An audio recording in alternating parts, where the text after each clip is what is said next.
Nadakip na ang isa pang suspect sa pag-gang rape sa 16 na taong gulang na dalaga sa Tondo sa Maynila.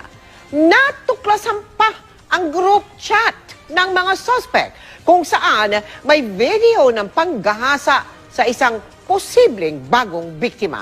Nakatutok si Tina Panganiban Perez. Dahil sa video na natuklasan sa nabawing cellphone ng 16 anyos na biktima, naaresto ang isa pa sa 7 suspect sa pag-gang rape sa Dalagita. Nauna nang naaresto ang 3 sa mga suspect. Itinanggi ni Carmelo na ni-rape niya ang biktima. Totoo po, hindi naman po kami yung nagyaya mag-inom doon sa biktima. Siya pa nga yung unang tumawag sa akin sa pangalan ko. So paano kaya tinawag sa pangalan? Junel, hoy? Ganon, ha? Hindi po. Paano? Junel. Hindi naman po totoo yun eh. Hindi naman po ako kaladkaring lalaki. Sa totoo nga po, ayoko po siyang halayin kasi kamukha niya nga po yung tatay ko eh. Oh, ikaw daw iho ang tinuturo na gumawa ng GC. Anong pangalan ng group chat na yun? Mandaragit. Sa pagsisiyasat ng mga pulis, natuklasan ang isang chat group ng mga suspect sa social media. Sa chat group, mababasa ang malalaswang usapan ng grupo.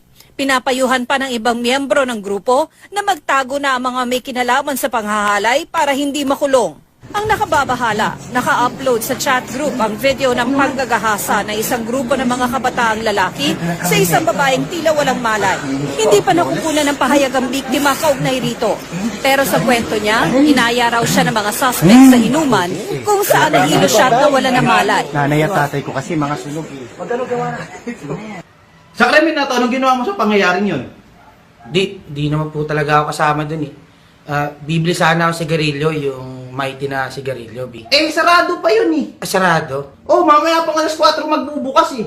Alas 4 magbubukas. Magbubukas alas 4. Oh, alas 4. Di, bibili sana ako sigarilyo, yung mighty sana na bibili ko ng sigarilyo, yung mighty. Sarado? Sarado. Sige, balik na ako. Oh, yun. Hindi naman po nila ako inalay. Yung tatay ko lang po yung maarte, sumbong-sumbong pa sa pulis. Sa katunayan pa nga po, inayusan pa nila ako eh. Tsaka hindi po sila rapist. Iniimbestigahan na ito ng pulisya. So, bali papatawan natin sila ng illegal possession and 50% off on all selected items. Happy shopping! 3, 2, 1. Hindi ko nga pinapapapag sa lamok yung pinapag ninyo. Hindi kayo mga hayop ang siraulo kayo. Dapat lang yan sa inyo. Mga puts nyo. Kailangan maputulan nyo ng titi. Para hindi yan makakant. O ano, Junel? Dinidihing ka na ng mga kasama mo.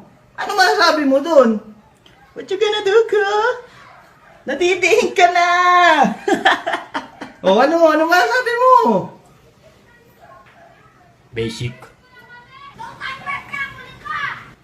Ikaw ba yung unang humalay doon? Hindi po. Nakita kita, wag mo kinaano ko ng demonyo kayo. Kasi yung mga pamilya ko, nahawak ng mga Hindi pamilya naman mo. talaga eh. Hindi, dudurugin ko Totoo ng po. pamilya mo. Siya po talaga yung unang humalay.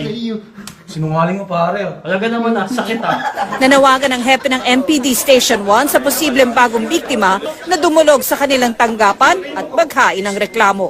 Tina Panganiban Perez, nakatutok, 24 oras.